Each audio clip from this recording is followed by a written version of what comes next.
Varicose veins కి సరైన చికిత్స కోసం సంప్రదించండి ఎవిస్ హాస్పిటల్. గోధూళి ధూసరిత కోమల గోపవేశం గోపాల బాలక శతైరనుగమ్యమానం సాయంతనే ప్రతిగృహం పశుబంధనార్థం గచ్చంతమచ్యుత శిశుం ప్రణతోస్మి నిత్యం. భాగవత కథాసుధ తర్వాయి భాగంలోకి వచ్చాం. ఉద్ధవుడు గోపికలకి నచ్చజెప్పాడు, భగవంతుణ్ణి గురించిన భావాన్ని కలగజేశాడు.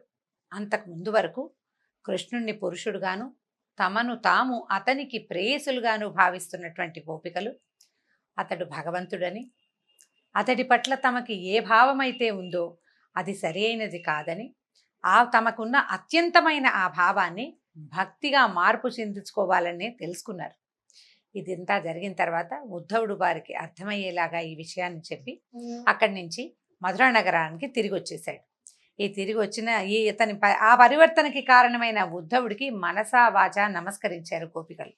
తిరిగి వచ్చిన తర్వాత కాలంలో వ్రజంలో ఉన్ననాళ్ళు తమతో కృష్ణుడు ఎలా ఉన్నాడో, కృష్ణుడి తాలూకు చేష్టలని, అతని యొక్క బాల్యం యొక్క విశేషాలని తలుచుకుంటూ నందవ్రజంలో ఉన్నవాళ్ళు నిరంతరము సంతోషంతో ఓలలాడుతూ ఉండేవారట. ఉద్ధవుడు తిరిగి వచ్చిన తర్వాత కృష్ణుడు తను ఎవరెవరికి ఏమేమి మాటలు ఇచ్చాడో ఆ మాటలన్నీ జ్ఞాపకం చేసుకున్నాడు. కంసుడి నగరానికి అంటే మధురా నగరానికి వచ్చినప్పుడు మధురా నగర దర్శనం చేస్తుండగా కుబ్జకి ఇచ్చిన మాట ప్రకారం త్రివక్ర అయిన కుబ్జని సౌందర్యవతిగా మార్చినప్పుడు ఆమె మా ఇంటికి రమ్మని అడిగింది. ఆమెకి ఇచ్చిన మాట ప్రకారం ఉద్ధవుడిని తోడు తీసుకుని కుబ్జ తాలూకు ఇంటికి వెళ్ళాడట. కుబ్జకి నగరంలో ఉన్న పరిస్థితులు తెలుసు. అప్పుడు నవయవన మన్మథాకారంలో కనబడిన ఒక గోపాల బాలకుడు ఇప్పుడు రాజుకి పక్కనుండేవాడని, రాజకుమారుడని, అతని వల్లే ఈ రాజ్యం నడుస్తోందని, అతను సాక్షాత్ భగవత్ స్వరూపమని అవన్నీ తెలుసు. తనకిచ్చిన మాట ప్రకారం వస్తాడా రాడా అని అనుకుంటూ ఉండేది. కేవలం సైరంధ్రి అయిన తన ఇంటికి వస్తాడో రాడో అని భావించేది. ఆయన తన ఇంటికి రావడం చూసి సంభ్రమంతో లేచి ఎదురేగి అర్ఘ్యపాద్యాదులు ఇచ్చింది. ఈమె కూడా గోపికల వలె కృష్ణుడితోటి భౌతికంగా ఆయనతోటి కలిసి ఉండాలని భావించింది. భగవంతుణ్ణి కోరవలసిన కోరిక ఏమిటో తెలీదు.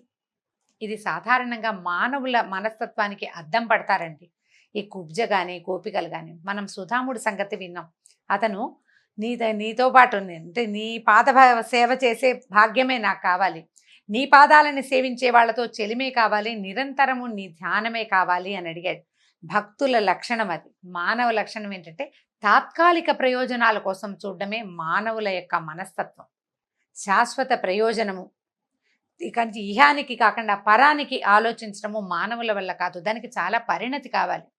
మనం చెప్పుకునే మెచ్యూరిటీ అవసరపడుతుంది. వీళ్ళకి మెచ్యూరిటీ లేదు. ఈ భావంలో ఇక్కడే ఉండిపోతారనమాట. ఈ భావంలో ఉండిపోయిన కుబ్జకి ఆమెకి ఇచ్చిన మాట ప్రకారం ఆమెతోనే కాలక్షేపం చేశాడు. ఆ కృష్ణుడిని ఒక చోట వదిలిపెట్టి హాయిగా కూర్చుని ఆమెతోటి ఉండిపోయాడు. కొద్ది కాలం తర్వాత తను ఆమెకి ఇచ్చిన మాటను నిలబెట్టుకుని అంతఃపురానికి, తన నగరానికి, మందిరానికి వెళ్ళిపోయాడట. తర్వాత ఏం చేశారంటే హస్తినాపురం నుంచి ఎన్నో రకాల వార్తలు వస్తూ ఉండేవి. ఇప్పుడు ఇంతకుముందు కృష్ణుడు ఉన్న ప్రాంతం ఏమిటి? రేపల్లె. అక్కడ ఏముంది? ఆవులు, ఆలమందలు. సాధారణంగా గోపాలక జనమే. వాళ్ళకి పెద్ద హడావిడి హైరాణ ఏమీ లేదు. ఆవులను తీసుకెళ్ళటం, మళ్ళీ తేవటం, వాటికి సంతానం కలగటం, పాలు తీసుకోవటం, వెన్న తీసుకోవటం, మజ్జిగ చేసుకోవటం, ఇదే వ్యవహారాలు తప్పిస్తే వాళ్ళకి రాజకీయ వ్యవహారాలు అవి ఏమీ లేవు. కానీ ఇప్పుడు ఉన్నది కృష్ణుడు మధురలో. ఇక్కడ చాలా వ్యవహారాలు ఉన్నాయి. ఈ వ్యవహారాలన్నీ రాజు తరపున కృష్ణుడు బలరాముడే చక్కబెట్టేవాళ్ళు. నగరంలో జరిగే చిన్న పొన్న తేడాలు, చుట్టుపక్కల రాజ్యాల్లో జరిగే వ్యవహారాలు సమస్తము తెలుసుకోవాలి. రాజకీయ చతురతకి మొదలైందనమాట అంకం ఇక్కడ. అప్పుడు ఏం జరిగింది? హస్తినాపురం నుంచి వస్తున్నటువంటి రకరకాల వార్తలని వింటూ ఉండేవాడు. వాటికి చాలా ఆందోళనగా ఉండేదన్నమాట. అక్కడ ఏం జరుగుతుందో తెలుసుకోవటానికి తన మేనత్త అయిన కుంతికి ధైర్యం చెప్పడానికి అక్రూరుణ్ణి హస్తినాపురానికి పంపించాలనుకున్నాడు. కుంతీదేవి శ్రీకృష్ణుడికి స్వయానా మేనత్త అని మనం మొదటి భాగంలోనే చెప్పుకున్నాం కదా. అయితే ఇప్పుడు ఆవిడకి ధైర్యం చెప్పడం కోసం అక్రూరుణ్ణి పంపాలి. అందుకని ఏం చేశాడు? బలరాముడిని ఉద్ధవుడిని వెంట పెట్టుకుని అక్రూరుడి దగ్గరికి వెళ్ళాడట. చూసి అక్రూరుడు చాలా సంతోషించాడు. మొదటి రోజున అంటే మధురా నగర ప్రవేశం చేసిన రోజున మా ఇంటికి తర్వాత వస్తానన్నావు, ఇన్నాళ్ళకి నా మీదే దయ కలిగింది ఆ ప్రభు అంటూ పాదాలు పట్టుకున్నాడు, కూర్చోబెట్టుకున్నాడు, కాళ్ళు కడిగి నీటిని నెత్తి మీద చల్లుకున్నాడు. ఎంత ఆనందించాడో, నీ అంతటి వాడివి నా గృహం పావనం చేయటానికి నా దగ్గరకు వచ్చావు, ఇవాల్టితో మా ఇల్లు పుణ్యక్షేత్రం అయిపోయిందన్నాడు. అమ్మయ్య, అమితంగా ఆనందపడ్డాడనమాట. నువ్వే భగవంతుడివి, నువ్వు ఆది ఆద్యంతాలు లేనివాడివి నువ్వు అని అంటే భగవంతుడని తెలుసుకోగలిగాడు. ఎందుకంటే అతను యమునలో సాక్షాత్ భగవత్ స్వరూపాన్ని మాంసనేత్రంతో దర్శించాడు. అతను తెలుసుకోగలిగాడు. దాంతో చాలా బాగా ఆయన్ని భగవంతుడిని ప్రార్థించాడు. అప్పుడు కృష్ణుడు చిరునవ్వుతో తాను వచ్చిన పని చెప్పాడు. కృష్ణుడు ఏం చెప్పినా అక్రూరుడు చేస్తాడండి. కానీ పని మనదైనప్పుడు ఒక విధానంగా ఎలా మాట్లాడాలో కృష్ణుడు తెలియచేస్తాడు మనకి. ఏం చెప్పాడంటే, అక్రూరా, నువ్వు మాకు పినతండ్రివి, గురువువి అంటే పెద్దవాడివి, ఇక్కడ వచ్చి ఏం చేయాలో నువ్వే కదా మాకు చెప్పేవు. తర్వాత బంధువులలో శ్రేష్ఠుడివి, మేము నీకు బిడ్డలం. నీలాంటి పూజ్యుడు, చాలా సేవింపదగిన వ్యక్తుల్లో నువ్వు ఒకడివి. నువ్వు చాలా పూజ్యుడివి. ఏ దేవతలైనా పూజిస్తే అనుగ్రహిస్తారు, కానీ నీలాంటి పుణ్యపురుషులు పూజించకపోయినా సరే అనుగ్రహిస్తారు. లోకం పట్ల మీ అనుగ్రహం ఎప్పుడూ ఉంటుంది. కాబట్టి నువ్వేం చేయాలి, నాకు ఒక చిన్న పని చేసి పెట్టమన్నాడు. నువ్వు సాధు పురుషుడివి, ఎంతో సాధువి, నిన్ను దర్శిస్తేనే పాపాలు పటాపంచలైపోతాయి. పాండురాజు చనిపోయాడు. మా మేనత్త కుంతీదేవి చిన్నపిల్లలైన కుమారులతోటి హస్తినాపురం చేరింది. ధృతరాష్ట్రుడు పిల్లల్ని రక్షిస్తాడని భావించింది, కానీ అతడు తన కొడుక్కి లొంగిపోయాడు, పుత్ర ప్రేమకి లొంగిపోయాడు. పాండవుల పట్ల ప్రేమ జాలి కూడా లేకుండా ప్రవర్తిస్తున్నారని తెలుసుకున్నావు, అలా వింటున్నావు. కాబట్టి నువ్వు హస్తినాపురానికి వెళ్ళు, అక్కడ పరిస్థితి ఏంటో తెలుసుకో. కుంతీదేవి పాండవులు సుఖంగా ఉండేందుకు ప్రయత్నం చేయి. ధృతరాష్ట్రుడు నిజంగానే మనం వింటున్నట్టుగా, అంటే మనం ఏవో రకరకాలు వింటాము, ఆ నోట ఈ నోట చేరేసరికి వార్తలు పెద్దవైపోతాయి, అది నిజమో కాదో తెలుసుకో అని చెప్పాడు. తర్వాత అక్రూరుడు హస్తినికి వెళ్ళడానికి ఏర్పాట్లు చేసుకున్నాడు, వెళ్ళాడు. ఒక రాజ్యానికి వెళ్ళినప్పుడు పద్ధతి ప్రకారం చేయవలసినట్టుగానే ముందు భీష్ముడిని, మహారాజు ధృతరాష్ట్రుడిని, పెద్దవాళ్ళని దర్శించాడనమాట. ఆ తర్వాత విదురుడు, కృపాచార్యుడు, ద్రోణుడు, కర్ణుడు అందరినీ ప్రాధాన్య క్రమంలో, కర్ణుడు అప్పుడు ఉన్నాడో లేడో మరి, ప్రాధాన్య క్రమంలో అంటే ఆ ప్రోటోకాల్ ప్రకారము పెద్ద నుంచి చిన్న దాకా అందరినీ దర్శించాడు. తర్వాత విదురుడితోటి కలిసి వెళ్ళి కుంతీదేవిని పాండవుల్ని కలిశాడు. కలిసిన తర్వాత కుంతీదేవి అక్రూరుడు అక్క అన్నయ్య చెల్లెళ్ళ వరస, వాళ్ళ కజిన్ కదా. దాంతో ఆయన చూసేసరికల్లా ఈవిడ దుఃఖం వచ్చింది. తన చిన్నప్పుడు తన పుట్టిల్లు, తన అన్నదమ్ములు, అక్క చెల్లెళ్ళు, తమ చిన్నప్పటి బాల్యం ఎంత సంతోషంగా గడిచిందో జ్ఞాపకం వచ్చి ఆమె దుఃఖపడింది కాస్త. మా వాళ్ళంతా బాగున్నారా, భోజుడు అందకుడు అందరూ కులసాగా ఉన్నారా, వసుదేవుడు వాళ్ళు బాగున్నారా అని అందరిని గురించి అడిగింది అనమాట. కృష్ణుడు నా పిల్లల గురించి తెలుసుకుంటున్నాడా, నా బిడ్డల్ని తలుచుకుంటున్నాడా కృష్ణుడు అని అడిగింది.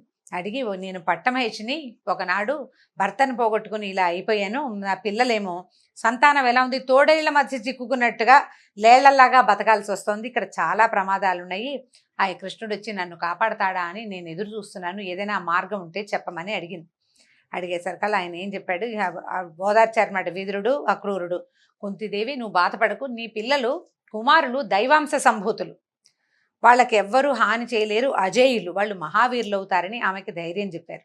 అప్పుడు పాండవుల స్థితి, దుర్యోధనుడి మనస్తత్వము, ఆ దుర్మార్గము అర్థం చేసుకోవడానికి అక్రూరుడు కొన్ని నెలల పాటు హస్తినాపురంలోనే ఉండిపోయాడట. అన్నీ తెలుసుకున్నాడు. అన్నీ తెలుసుకుని చివరికి వచ్చేసే ముందు ధృతరాష్ట్రుడిని కలిశాడట.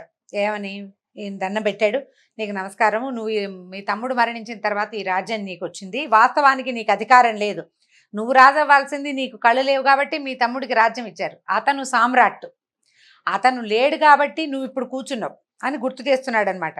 లెక్క ప్రకారం పాండురాజు యొక్క కుమారుడు యుధిష్ఠిరుడు నీ పిల్లల కంటే కూడా పెద్దవాడు కాబట్టి న్యాయం ప్రకారం రాజ్యం రావాల్సింది ధర్మరాజుకి. నువ్వు ఏదో లైన్ ప్రకారం, అక్కడ ఇంకో దారి లేదు కాబట్టి రాజు అయ్యావు, ధర్మ మార్గం అవలంబించాలి, అందరినీ సమదృష్టితో చూడాలి అని చెప్పి బోధించాడు. కృష్ణుడు ఏం చెప్పి పంపించాడో అది చెప్పడానికి ప్రయత్నం చేశాడనమాట. మనం వ్యక్తులు ధర్మ మార్గంలో ప్రవర్తించకపోతే ప్రజలు అసహించుకుంటారు, లోకంలో కీర్తి నశిస్తుంది, పైగా బ్రతికినంత కాలమే కాదు మరణానంతరం కూడా అపకీర్తి మన వెన్నంటి ఉంటుంది. ఎప్పటికీ ఒక దుష్టుడుగానే జ్ఞాపకం పెట్టుకుంటారు మనని. కాబట్టి సరిగ్గా ప్రవర్తించాలి, నీకు ఆ దుస్థితి రాకూడదంటే నీ కుమారులు పాండవులు సమానమేనన్న భావంతో నువ్వు ప్రవర్తించాలని చెప్పాడు. ఎందుకంటే లోకంలో ఏది శాశ్వతం కాదు. ఈ క్షణంలో శరీరం ఆత్మకి ఆశ్రయం అవుతుంది, తర్వాతి క్షణంలో ఈ శరీరం దేనికి ఆశ్రయం అవుతుందో ఎవరికీ తెలియదు. నీవు ఆత్మకు ఆశ్రయం ఇచ్చింది ఈ శరీరం, రేపొద్దున ఈ ఆత్మ ఇంకే శరీరాన్ని ఆశ్రయిస్తుందో తెలియదు, ఒక రోజులో మారిపోతుంది. శరీరమే శాశ్వతం కానప్పుడు శరీరం పోతుంది, ఆత్మ నిత్యము, అది ఎక్కడికి ఇక్కడికి తిరుగుతుంది. నిత్యము కాని శరీరము, దానివల్ల వచ్చిన భార్య పిల్లల కోసం మీద వ్యామోహంతో ఈ రకంగా దుష్ప్రవర్తన చేయకూడదు, ఈ అనుబంధాల కోసం పాపకూపంలోకి పడకూడదు, పుత్ర వ్యామోహంలో పడద్దు అని చెప్తున్నాడు. తర్వాత ప్రతివాడు తాను చేసిన పుణ్యఫలం వాడే అనుభవిస్తాడు, ఎవ్వరికీ పంచి ఇవ్వలేడు. అలాగే తాను చేసిన పాపకర్మ ఫలం కూడా తనే అనుభవిస్తాడు. పోనీ నేను పంచుతాను తీసుకుంటారా అంటే ఎవరైనా తీసుకుంటారు? మన పాపాన్ని ఎవ్వరూ తీసుకోరు, మన పాపాన్ని ఎవ్వడూ పంచుకోడు. మానవులు ఏం చేస్తారు, మేము చాలా తెలివిగలమని అనుకుని బోళ్ళంతా పోగు చేస్తారు డబ్బు. పిల్లలంతా సొమ్ములు తీసుకుంటారు కానీ గౌరవించరు. నువ్వు మమ్మల్ని కన్నావు కాబట్టి మమ్మల్ని పోషించడం నీ బాధ్యత అనేస్తారు. క్రమంగా ఏం చేస్తారు, నిన్ను తిట్టిపోస్తారు కానీ నీ డబ్బు మాత్రం వాళ్ళకి కావాలి.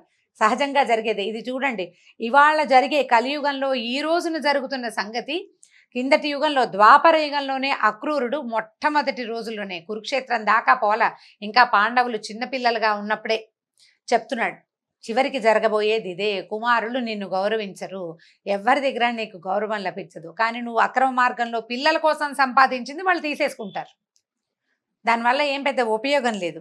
కాబట్టి మనకున్న మానవులకి ఆయుర్దాయం కొద్దిపాటిదే, శాశ్వతమైన వాడు ఏ మానవుడు కాదు.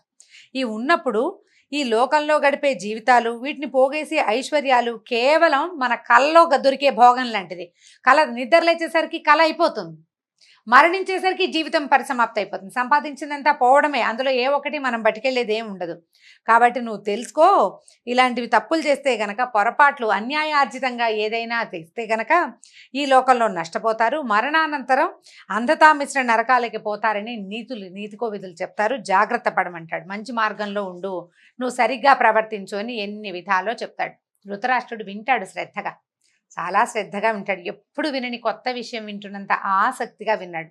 కానీ అతను అది నిజానికి అతను వింటున్నాడు, విదురుడు భీష్ముడు వీళ్ళంతా చెప్తారు, కానీ తన స్వభావాన్ని మార్చుకోని విధంగా వింటాడంటే కేవలం వింటాడు చెవితోటి, అది మెదడులోకి పోదు, అతని స్వభావాన్ని మార్చదు. దూత ఎట్లా ప్రత్యేకమైన సమాధానం కూడా ఎట్లా చెప్పాడంటే, అయ్యా నువ్వు ఎంత బాగా చెప్పావు, అమృతం దేవతలకే పరిమితమైంది, మానవులకు దొరకదు, అది దొరికేది కాదు, కానీ అలాంటి అమృతతుల్యమైన మాటలు చెప్పావు, చాలా ఆనందంగా ఉంది. నేను ఇలాంటి మంచి మాటలు విన్నప్పుడల్లా నేను కూడా ఇలాగే ప్రవర్తించాలి వీళ్ళు చెప్పినట్టుగా అనుకుంటాను. కానీ పుత్ర వ్యామోహం నన్ను ఆక్రమించేస్తుంది, బలమైన బంధంలో చిక్కుకుని ఉన్న నా మనసు అట్లా ఉంది. నీ మంచి మాటలు కాసేపు మబ్బుల మీద మేఘాల మీద కమ్మిన మెరుపు తీగల ఒక చమక్కమని వస్తుంది, ఒక్క క్షణం మెరుస్తుంది, తర్వాత మెరుపెట్లా పోతుందో నీ బోధ కూడా అలాగే పోతుంది. పుత్ర వ్యామోహమే నన్ను జయిస్తుంది. పైగా ఈయన చెప్తున్నాడు వేదాంతం అన్నమాట. పరమాత్మ జీవులను ఒకలా నిర్దేశి ఇలా బతకండి అని పుట్టిస్తాడు. మనం అదే కదా నుదుటి రాత అని చెప్పుకుంటుంటాం, దాన్ని దాటడం ఎవరి తరం? కాబట్టి భగవంతుడు నన్ను ఎలా జీవించమని నిర్దేశించాడో వ్యామోహంతో జీవించమనే నా జీవుడి యొక్క రాత. కాబట్టి దాన్ని మార్చే సామర్థ్యం నాకు లేదు అని చెప్పేశాడు. అంటే నేను నా పద్ధతి మార్చుకోను, నువ్వు కాదు భగవంతుడు వచ్చి చెప్పినా నా పద్ధతి ఇంతేనన్నాడు. దీని తర్వాత కాలంలో మహాభారతంలో మనకు కనిపిస్తుందండి, కృష్ణుడు వచ్చి బోధించినా కూడా పుత్ర వ్యామోహాన్ని మానుకోడు. కొడుకి యుద్ధం మానేసేయి, వాళ్ళ రాజ్యం వాళ్ళకి ఇవ్వు అని చెప్పలేకపోతాడు. ఆ పుత్ర వ్యామోహాన్ని దాటలేకపోతాడనమాట, అదే చెప్తూ ఉంటాడు. అయితే ఈయనంత స్పష్టంగా చెప్పేసిన తర్వాత అక్రూరుడు ఏం చేశాడు, మధురా నగరానికి వచ్చి బలరామకృష్ణులకి జరిగిందంతా చెప్పాడు. మనం ఇప్పటిదాకా శ్రీకృష్ణ లీలలు వింటున్నామండి. లీలల్లో అకస్మాత్తుగా మహాభారతం వచ్చి చేరింది. కృష్ణుడి లీలలు చిన్నతనపు చేష్టలు. చిన్నతనం దాటిన తర్వాత అతను రాజుకి సహాయకుడుగా ఉండే పరిస్థితి వచ్చేసింది, ఆయన అక్కడ దాకా వచ్చేసాడు. ఇప్పుడు రాజకీయ చతురతని కూడా చూపించే రోజు వచ్చింది. ఇక్కడి నుంచి మరో 2 భాగాల్లోనే మనం సమాప్తం చేయబోతున్నాము. భాగవతపు దశమ స్కంధంలో పూర్వభాగం అయిపోయింది. దీంతో అక్రూరుడు పురం నుంచి తిరిగి రావడంతో పూర్వభాగం అంటే మొదటి భాగం అయిపోయింది దశమ స్కంధంలో. ఉత్తర భాగంలోని కొంత భాగాన్నే మనం ఈ చివరి 2 రోజులు చెప్పుకుంటాం. అంతవరకు సెలవు. నమస్కారం.